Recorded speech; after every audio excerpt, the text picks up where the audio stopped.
오늘 4시간 반 동안 황교안 대표님 구속 영장 심사, 실질심사, 선임 변호사로 변호하셨는데요.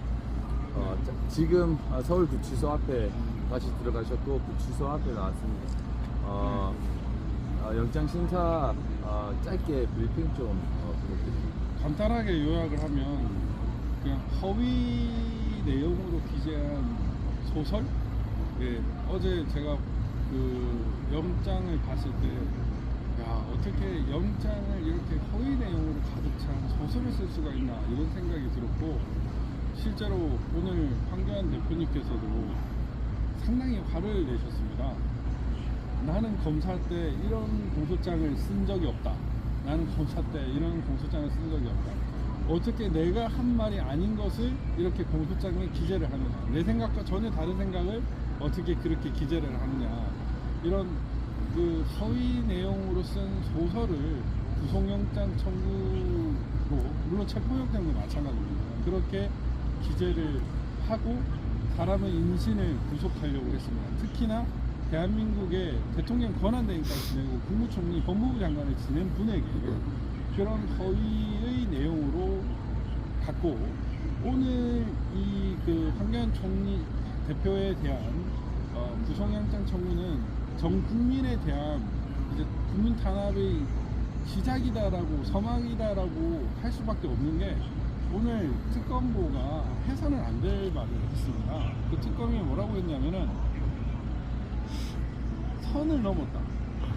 피의자는 선을 넘었다 라는 얘기를 했고, 특검은 반대 세력을 원래 숙청하려고 하는 이런 취지로 얘기를 했습니다.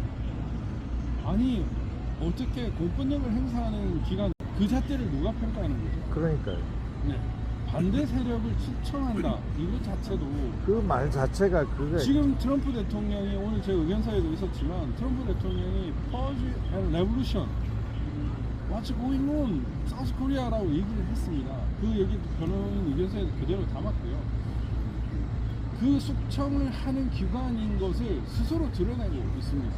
그래서 저는 너무나 황당했고, 그 변론이 이어지는 과정에서 실소를 금치 못하는 그런 게 있었습니다. 이를테면은 그 우리 황교안 대표는 지금 특검의 이런 잘못된 그 영장 청구가 혐의도 없는 것에 대한 탄압이라고 생각을 하고 여기에 대해서 수사를 불허하는 것이잖아요. 근데 우리가 그냥 일견 봐도 그냥 페이스북에 글 하나 올린 것을, 이걸 기본형 자체가 최하한이 3년 이상의 범죄인 내란 선동죄, 특히나 내란죄가 확정되지도 않고 재판 중인데도 불구하고 헌법재판소는 내란죄에 대해서 전혀 아무 검토도 한 바도 없습니다. 그런 상황에서 내란 선동으로 이렇게 몰아붙이는 것 자체가 말이 안 되는 것이고, 그리고 중요한 것은 황교안 대표는 체포하라고 얘기를 했습니다.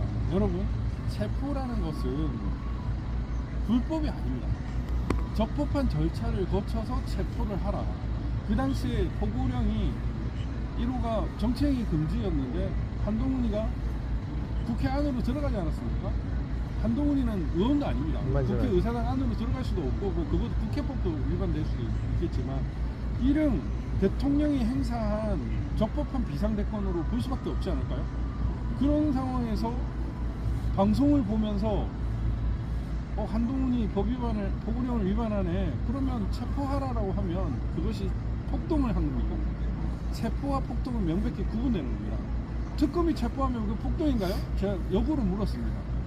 자기네들은 법원 영장을 받았기 때문에 문제없다고 합니다. 그러면 국민의 다수결에 의해서 다수 득표를 받아가지고 헌법상 정당성을 가진 대통령이 헌법상 보장된 비상대권을 행사하는데 그게 위법하다라고 누가 판단하죠? 그 당시에 저거는 잘못됐다고 판단할 사람이 누가 있나요? 물론 잘못됐다고 판단할 수도 있습니다. 이거는 내란 선동 이런 개념이 아니라 정치 의사적 표현이에요. 표현의 자유의 영역이라고요. 그 표현의 자유의 영역을 내란 선동이라는 것으로 간다는 것 자체가, 이거는 말도 안 되는 그냥 국민 탄압을 하겠다라는 것이거든요. 실제로 이제 황교안 대표 다음에 이제 뭐 유튜브 얘기가 나왔습니다. 그러니까 황교안 대표가 무너지면은 유튜브로 또 공격을 하겠다는 거죠. 정말 말도 안 되는 얘기입니다. 아까 허위사실로 기재된 영장이라고 얘기를 했는데 간단하게 말씀을 드리면 제가 이거 방송할 때 얘기를 했나요? 그 아까 전화한 얘기 안 했죠? 안 했어요. 네. 예. 이게 리바이벌이 싫은 거예요. 일타 강사인데 뭐 그래도 저는 뭐 1차 강사를 안 되겠더라고요. 이게 예. 같은 말을 또 해야 되는데 예. 제가 국세청 교수할 때 네 반인가 5번 연속으로 해왔는데 같은 말을 여러 번 하니까 나는 안 되겠다. 그래서 2반씩 묶어달라 이렇게 얘기를 한 적이 있습니다. 그래서 어쨌든 이제 영장이 왜 소설이냐를 말씀드리면 이제 대통령실하고 통한 내역이 있어요. 대통령실의 관계자 한 명이랑 통한 내역이 있는데 그 당시 비상계엄이 왔을 때 이게 무슨 일이지 되게 궁금하지 않습니까? 저는 사실 그때 전화할 수 있는 사람이 있었는데 전화를 안 했어요. 예. 근데 황 대표님은 좀 궁금했나 보죠. 그래서 전화를 했는데 그 사람이 총리님 전화 주셨나 이래가 바로 받았으면 모르겠는데 예. 안 받은 겁니다. 우리 있잖아요. 저도 기자 막 전화하면은 오늘도 많이 그랬는데 곧 연락드리겠습니다. 문자 보내주세요. 다음에 회신으로 해서 연락드립니다. 그래서 그렇게 자동 응답 기능이 가는 문자를 보냅니다. 근데 특검은 이걸 어떻게 구성했냐면 대통령실에서 황교안 전 총리한테 문자 메시지를 보냈다. 그리고 황 총리가 그 문자를 받고 답을 했다 이렇게 했는데 그냥 응답할 수 없습니다 이런 문자가 왔는데 황 총리는 황 대표는 이렇게 얘기를 합니다. 통화를 원합니다 뭐 이런 류의 문자를 보냈나 봐요. 그랬더니 황교안 총리가 답변을 했다. 이래가지고 한참 뒤에 짧게 통화를 한 겁니다. 뭐 아시겠지만 갑작스럽게 전화하면은 제일 먼저 하는 게 뭡니까? 잘 지내? 뭐 이렇게 안부 인사한다고 1분 다 보내잖아요. 근데 통화 시간이 자체가 2분 얼마밖에 안 돼요. 그 시간 동안 무슨 모의를 하고 그리고 폭동을 하라 이런 것도 아니고 적법하게 체포하라라고 여러분 체포하라는 말 자체가 나쁜 말이 아닙니다.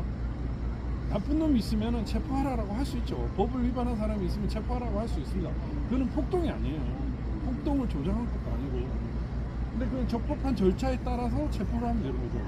이번에 특검이 체포와 압수수색 과정에서 문을 뜯고 사람을 밀치고 막 물을 끌고 가고 이런 적법하지 않은 절차에 의한 체포도 문제가 될 수는 있습니다. 그렇지만 우리는 그러한 체포조차도 그 이호석 씨를 그렇게 막 내진탕을 하고 요즘 침을 질질 싸게 한다는 그런 식으로 한다는 건데 그러한 체포조차도 폭동이라고 할 수는 없어요. 그런데 이거를 폭동으로 해서 내란 선동으로 몰아버립니다. 이거는 있을 수가 없는 일이에요. 정말 화가 나는 일이고 이번에 이제 좀 다행스러운 거는 제가 그 얘기를 했습니다. 미국 얘기를 해야 되겠다라고 생각을 했어요. 왜냐면은 실제로 우리나라를 미국이 주목하고 있습니다. 그 정상회담 직전 3시간 전에 바로 뭐라고 했습니까? 정상회담 3시간 전에 서울드 레볼루션이 무슨 일이냐, 우리는 이런 나라와 사업할 수 없다라고 트럼프 대통령이 명시적으로 얘기를 했어요. 그렇다면은 허지가 있었는지 없었는지 지금 일어나고 있는지 이게 정말 중요한 건데 지금 이란 행위가 정치적 숙청입니다. 정치적 숙청이 있는 나라는 공산주의 국가밖에 없어요.